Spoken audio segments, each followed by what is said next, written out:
Welcome to the Deep Dive. Today, we're taking on a single source, but it's an intensely focused and, frankly, pretty provocative one. It really is. We're looking at excerpts from Men of Justice, Rise Up. This is a speech given by Sun Myung Moon in New York, way back in 1977. And the context here is just so important to grasp. Our sources paint this picture of just relentless urgency. I mean, the speaker got home at 3:30 in the morning. 3:30 a.m. And was up and speaking to his followers at 5 a.m. Just an hour and a half later. This wasn't some casual sermon. It was a call to action. Yeah, that really sets the scene. So our mission for this deep dive is to unpack the core mission he's laying out.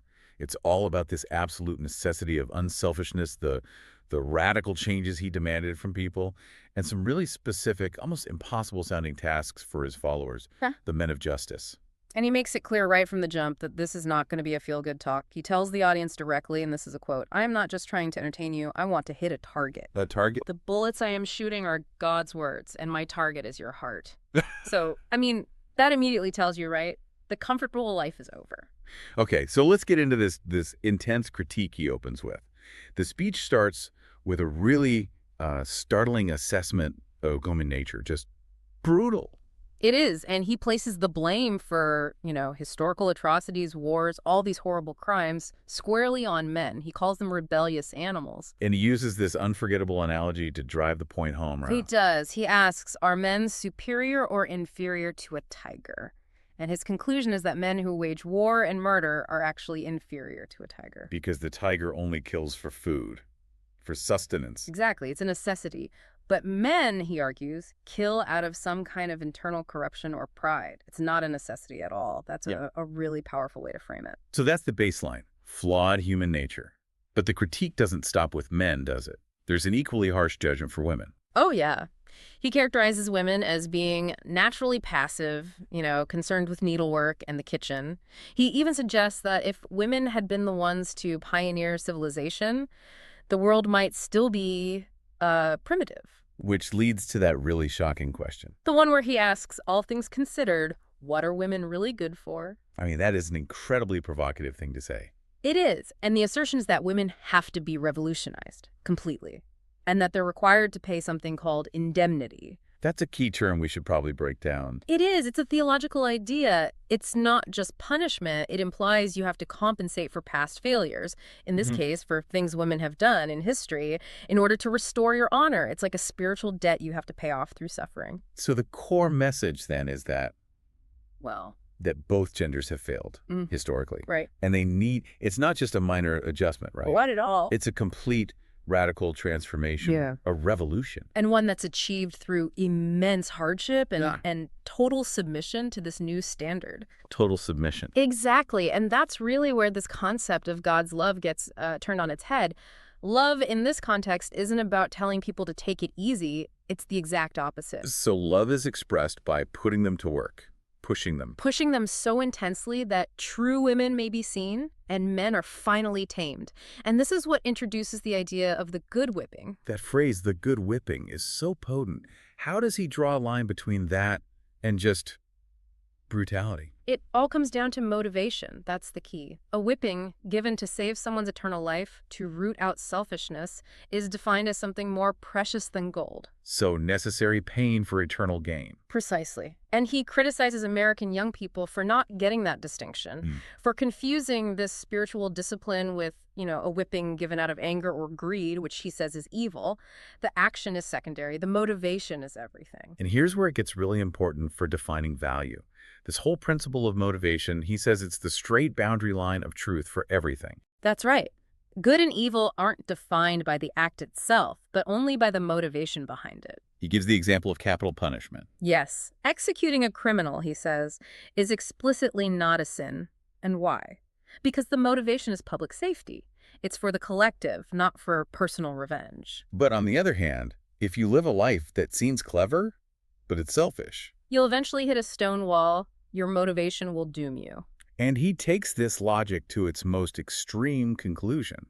I mean, the scenario he lays out is almost unthinkable. The one about mankind? Yeah. That God is ready to eliminate one half of mankind just to save the other 2/3 if necessary. It's a chilling rhetorical device, isn't it? It's not a literal math problem, but it's a way of saying the ultimate unselfish principle, saving the greater whole, has to come before any kind of limited sentimental concern. So if you don't get that absolute priority, the world just won't make sense. Exactly. And so the demand on every single person, no matter what they're asked to do, has to be rooted in absolute unselfishness. You have to persevere, not for yourself, but for mankind, even for your enemy. Yes, that dedication is the actual measure of the value of your actions. Okay, so if unselfishness is the only thing that matters, let's look at how he applies that to what he saw as the most broken institution, the American family. He calls American home life absolutely miserable. And he blames casual divorce. He basically dismisses American marriage as a business contract that people just break when they feel like it. And when a marriage does break up, he says God takes a side. He does, against the partner who takes the initiative to separate. That person is called guilty of wrongdoing in front of their children. Which leads to this incredibly radical instruction for the kids of divorced parents. This is one of the hardest things for a modern listener to process, I think. He says the ideal son, if he has a clear sense of justice, should actually protest his mother if she's the one who caused the separation. Protest his own mother. And comfort his father, and even help his father find a new mother to bring happiness back to the home. The child's duty is to justice, not to, simple emotional loyalty to the parent who acted selfishly. And he's critical of American kids for just thinking it's their parents' business. Right, for being too passive. Yeah. And this ties into the huge value he places on parental love over, say, intellectual knowledge. Oh, right, the comparison he makes. He contrasts the vast knowledge of professors, which, if it's used selfishly, makes you no more than Satan, Against the unchanging sacrificial love of parents. And he says there's just no comparison. Because parental love is seen as this pure, unselfish resource. It's for the child's sake. So therefore, children must blindly serve and respect their parents, even if that child becomes a famous professor, because the parent's motivation is what's truly valuable. And that foundation of sacrifice is what justifies the intense daily mission he sets out. The demands are, well, they're extreme. Immense doesn't even cover it. He says members must be willing to work harder than a beggar. Not because they're hungry, but because God and humanity are hungry. Which brings us to the rotten apple story. That anecdote it's really something. The ideal follower, even if he has ample bread at home, should find a rotten apple on the road, eat it, and just keep going. Rather than waste a single minute going home to eat. Exactly. The time saved for God's work is more valuable than personal comfort or even basic nutrition. That's the level of prioritization he's demanding. And he lives it, too. He talks about his own schedule. No breakfast, always worried about money, never tired. He insists followers have to keep that same pace. The ultimate goal he sets is almost absurd. To be so busy for God's work that you have no time to go to the bathroom. It's just a way of saying every single second has to be consumed by the mission. It has to be. And these sacrifices are all part of a much bigger purpose. Liberating God and humanity and fighting forces like communism. He sees any opposition, people who fabricate all kinds of allegations, as selfish. And the church's cause is absolute goodness. It's fascinating how he reframes that opposition. He doesn't see it as a bad thing. Not at all. He calls it an elixir, something that actually stimulates growth. It's a trial by fire. Only the most committed survive. And this discipline, it even extends to money, which brings us to that story about the trip to New Haven. Oh, the net-making story. Yes. He's training seminarians to make nets until 1:30 in the morning, and then he drives all the way to New Haven, Connecticut. Why there?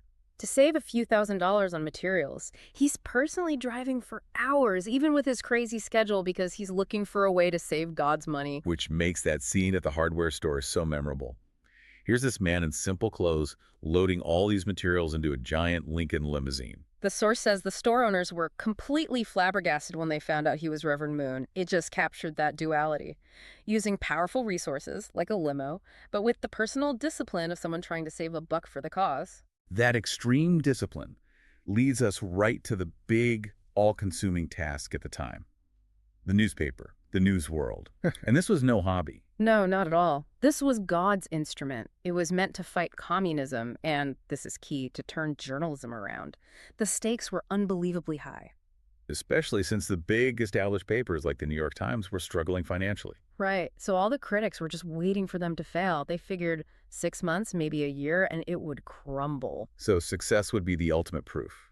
It would give the Unification Church a reputation for being able to do the impossible. And that meant every single person had to take on a dual mission immediately. He talks about the two-handed, two-eyed nature of Westerners and how that meant they could handle two jobs at once, their missionary work and selling newspapers. And they had to do it with no complaints. The only exception he gives for not doing two things at once is having a dual spouse. Everything else, family, kids, it had to be secondary to the mission. The commitment to the paper was absolutely ruthless. He calls the World Mission Center the battlefield. Absolutely. Dedication was completely non-negotiable. He even says, no matter how good a leader someone may be, if he can't do well in selling newspapers, I don't need him in that position. And he singles out the blessed couples. If they use their family as an excuse for not selling newspapers, he says they'll be chased out. And he drives home the urgency by comparing them to the Korean and Japanese members who he says are suffering tremendously to save America. Which leads to his final point about trust. He basically says he doesn't trust American men or women until they prove themselves. Right. He brings up the Korean folk ballet getting wiped out at sea as an example of people underestimating a hard task. And then there's the famous carp anecdote. Yeah, in the muddy lagoon. He doubts that American women would hold on to a big, struggling carp in the mud. He thinks they'd just throw it away to lighten their load, and then he says to the men, I cannot trust you men either because you are too easily distracted. So the only way to win trust, to achieve victory, is to actually surpass him. If you can defeat me, then the Unification Church will prosper. It's an incredible challenge. So when we put all these pieces together, what does it all mean? The source is laying out this incredibly drastic path where extreme self-sacrifice, living like a beggar, putting the mission before your own family, is the only way to find eternal value. The core takeaway is total, ruthless dedication driven by a pure, unselfish motivation. He says the person who enthusiastically takes up the worst kind of responsibility, that person will control the world because their suffering is immediately converted into eternal value. And for the follower, the payoff is supposed to be immense. He claims that anyone who can survive that kind of discipline for 10 years will have nothing left to fear. They can succeed at anything. It's an incredible promise. It is. So considering the strict criteria for unselfishness we've looked at in this deep dive, from family life to selling newspapers, what specific area of your life right now would qualify as that necessary good whipping required to find true eternal value? That's something for you to mull over. Thank you for joining us for the deep dive.